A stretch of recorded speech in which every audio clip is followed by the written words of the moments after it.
My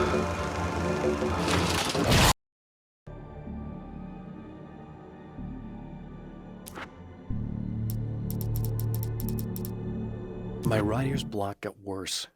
I didn't sleep much anymore. My life with Alice seemed like a constant fight. I was a wreck. Alice took steps. She booked a vacation in Bright Falls, a small town in Washington. It was supposed to be a chance to break out of the cycle I was in. She didn't know about the darkness in Cauldron Lake.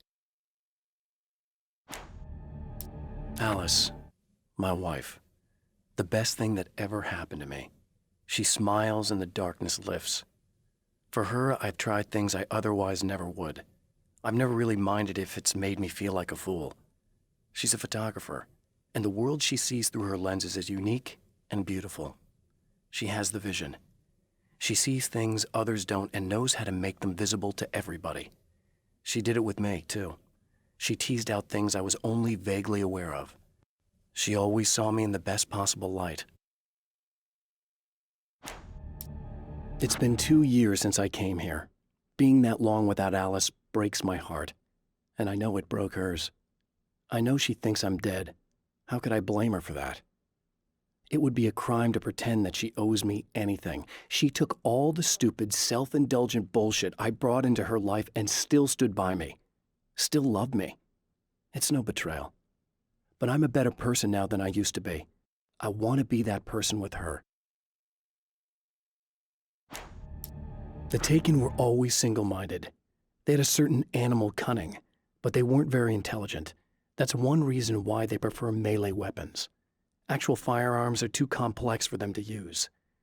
That's why seeing the one who threw grenades at me surprised me. But of course, they aren't actually grenades. There's no pin to pull, no fuse to set off an explosive, just concentrated darkness. The car seemed to sail through the crisp mountain air in slow motion, spinning around one axis almost lazily. The moment was hypnotic. Then it struck the pipeline in a shower of sparks, the impact turning the windshield into a burst of safety glass. As it hit the ground, I snapped out of my reverie. The car was rolling downhill, slowing down as every bump killed momentum but still coming. The fence wouldn't be enough to stop it. The dark place is utterly hostile to human life. It eats at your mind, wants you to succumb to madness. Your own thoughts can turn against you. Every shadow conceals a threat that attacks at the slightest sign of weakness. You're under endless assault. Every day is a struggle for survival. But I've learned to take care of myself. I focus on Alice, our life together, my need to be with her. That takes me a long way in the dark place. As long as I have my gun and the flashlight. I have changed. I know who I am now. I know that I can write my own fate. Bright Falls taught me that. I know that indulging my weaknesses, giving in to fear and complacency will only drag me down. The dark place taught me that. I'm no Zen master. I've not attained enlightenment. But I have learned to let go of the things that I don't need. I know that without that balance within, I become my own worst enemy. Now I strive for equilibrium, and with that, I'm strong enough to get where I want. It's obvious that for all his power, Mr. is an agent of another greater being. The dark place he came from is full of terrible alien intelligences, dark presences, and none of them should be let loose in our world. He serves one of them. He'll open the way for them if I don't stop him. But he'll do more. He'll take over my life. He already has my face. He already uses my name. He'll become Alan Wake in every way imaginable and corrupt everything, unless I can stop him. The trap Mr. has set for me is as simple as it is impossible. Whenever I reach him, he sends me back to the beginning of the maze. It's a loop in time. I go through it only to end up where I started. There's a brutal genius to it. If I die, it's over for me. If I survive, I end up where I started. Sooner or later, the odds will catch up with me. And in the meantime, he gets to toy with me. But that's why I have a chance. He's caught in this pattern just as much as I am. I know where he'll be, and I'm prepared. I have created the weapon that can put an end to this, a blueprint to a new reality. All I have to do is survive long enough to use it. My arrival from the dark place will be painful and difficult. These pages may be lost. But one way or another, I'll send the parts I really need to myself. If I make it outside, I have a chance. Mr. is more powerful than I am, but he can't change the rules in the middle of the game. He's not a creator. I am. To change the world, you must craft a blueprint for the new reality. Any work of art will do, as long as it's a genuine act of creation. That's what the energies of the dark place respond to.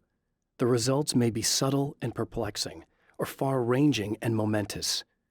My area of expertise, the written word, gives much more precise results than music or interpretive dance would, for instance.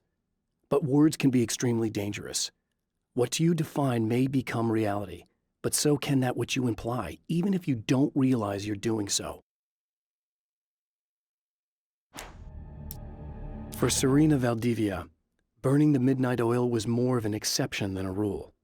A procrastinator and a perfectionist, she often worked when she wouldn't be disturbed. Tonight was especially important. The film festival would open tomorrow, and there was still so much to sort out. It wasn't that the work hadn't been done. She just didn't feel like she had completely mastered everything yet. There's more to fighting the Taken than just burning away the darkness that protects them. When I'm fighting for my life, I find myself slipping into a state of intense concentration that makes the beam of my flashlight seem more powerful and focused. I used to think it was just my imagination, something brought on by the adrenaline and fear of death. But now I'm not so sure. I've been touched by powers that I can't begin to truly comprehend. And they've left a mark. I'm starting to think this might be a part of it. When the dark man's eyes suddenly locked into Serena's, she flushed hot. They ignited a black fire in her. He was talking. He wanted the power turned off. He said something about the projector booth. She hooked a finger under his belt buckle. He grabbed a hold of her throat and twisted until it hurt. Somewhere deep inside, a part of her screamed in paralyzed horror, but the moan that escaped from her throat had no panic in it. "Pay attention," he said. "Business first." His eyes glittered shamelessly. Hers did too. The clothes I wear now I shaped from dreams and memories. It's an old outfit, originally from the 90s. The last time I wore it was when I was still writing and Alice and I took a vacation in the desert before our troubles began. The night before, we'd been at a party, and I had dressed to the nines. On that lazy day, I put on these old clothes, worn and comfortable. Alice made a joke about grunge. I felt a little embarrassed, but I stuck with them. We were very happy. I'm sheathed in good memories to remind myself of what is at stake.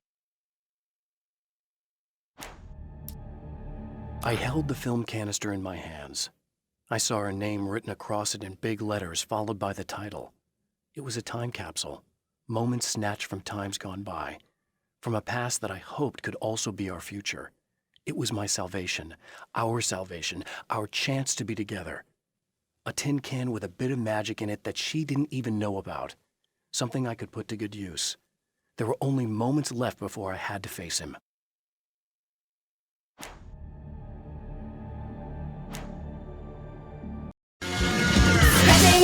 Grate your claws and dash your crooked teeth. You're taking slaves like ocean waves that feel the ocean sea.